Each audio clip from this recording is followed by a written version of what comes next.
Today we'll talk about how can you fix this problem or know how you can do that on your Remedial app. So all you have to do, you just click here on settings here. When you just click on settings, it's going to show for you a list like this here. Then you go down, just keep going down, click here on apps, come to apps list here, and there you're looking for Remedial app. Or just click on search. Add here Remedial app. It's going to show for you like this. Click on it. So then it's going to take you to this list here. Then all you have to do now. So you just click here on force stop. Click on OK. You go down, just click on storage. Come to storage list here. Just click on clear cache.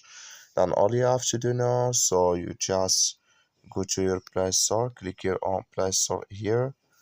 So then here you search here for remainder. It's going to show for you like this. You will find here update. Click on it and it's going to work with you.